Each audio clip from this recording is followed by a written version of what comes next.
Hi, I'm Dr. George Yancey. Let's share some paradigms.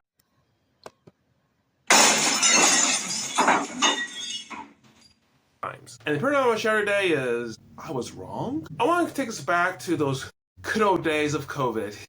Do you remember those? Yahoo. When COVID first came out, I was skeptical as to the serious nature of the disease. I was wondering whether or not this was somewhat conspiratorial, whether people were blown out of proportion for political reasons. And I saw some of the efforts to combat COVID as overreaches. And so I held back. I was not really thinking about what we really needed to do. I was probably a voice in social media saying, really? Is this really as bad as people say it is? That was probably me. I was one of those voices.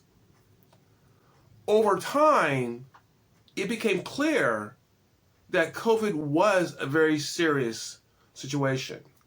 People were dying, and if we did not take measures, more people would die. In short, I was wrong. Now, this is not what you want to say as someone on YouTube that you were wrong, but I was wrong. But that does make me human. And it illustrates an important point.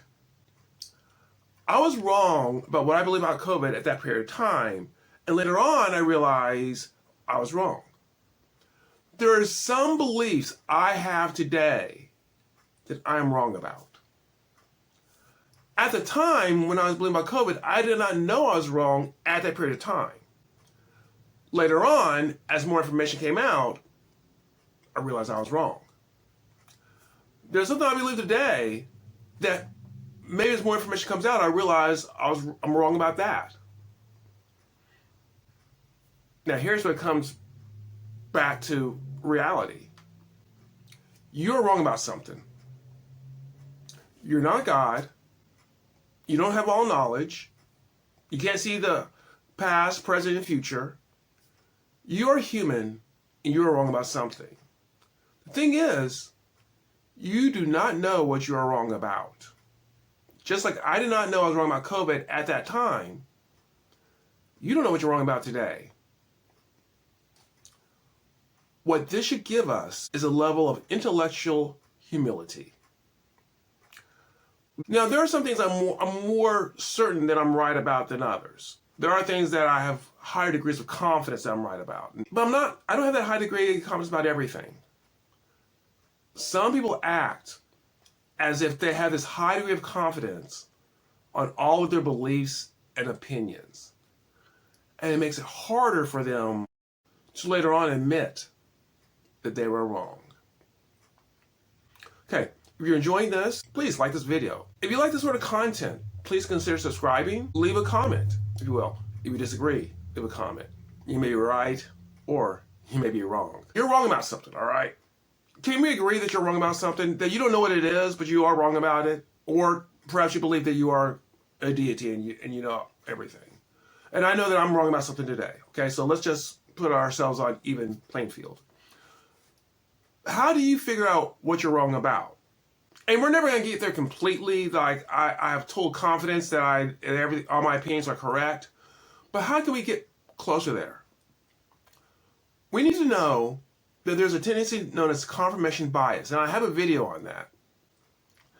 And confirmation bias is where we start looking for information that confirms our previous beliefs, builds the bias, gives us overconfidence in what we believe to be true or not. So we have to fight against that with some level of intellectual humility. We have to be willing to admit that we might be wrong about something in a very real sense. As we get more information, maybe we actually do get more confirmation that we're correct about something, and that's good. But we can only have that confidence if we're willing to admit that we might be wrong. This often plays out in questions of theology and politics and social realities and what we believe. We might be wrong, and that should give us pause about how confidently we push an issue. As I said, there are some issues I'm more confident about. I'm more confident that I'm correct about. I know I've studied anti-Christian bigotry. I know it exists. I know it has an impact. When people say it doesn't have any impact, I have the evidence. It's because I've constantly studied it and I've come to that conclusion over time.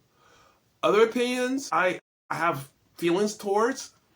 I may even have strong feelings towards, but I don't have the evidence. And I should try to stay as humble as possible and latch on to the possibility that I'm wrong about those issues.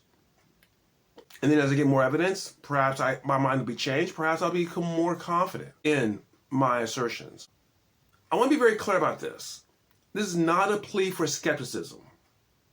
Skeptics tend to doubt everything. I'm not saying doubt everything. In fact, ironically, skepticism itself becomes an extremist position. They cannot admit that they are wrong. They must have doubt everywhere, even when there is clear evidence the doubt is unwarranted.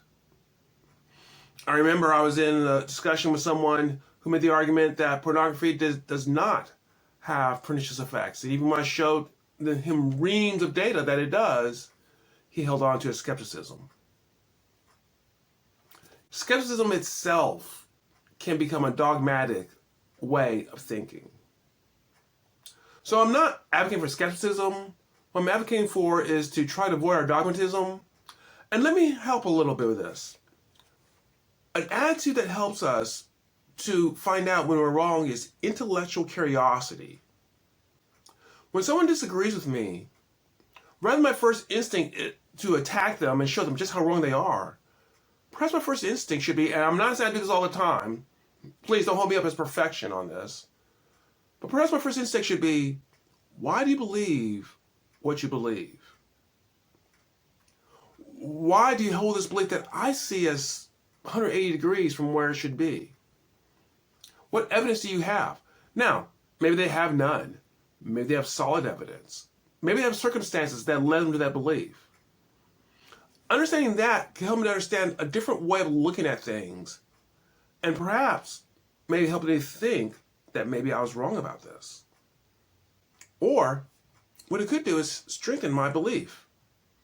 If I truly have skepticism in an honest way, not cynical skepticism, but if I truly try to examine other people's beliefs, sometimes I find the reasoning they use is not sound, and it strengthens my own belief.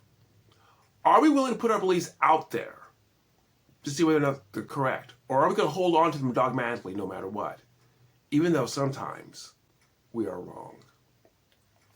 Well, I hope you enjoyed this. If you do, please come back. We can shatter some more paradigms.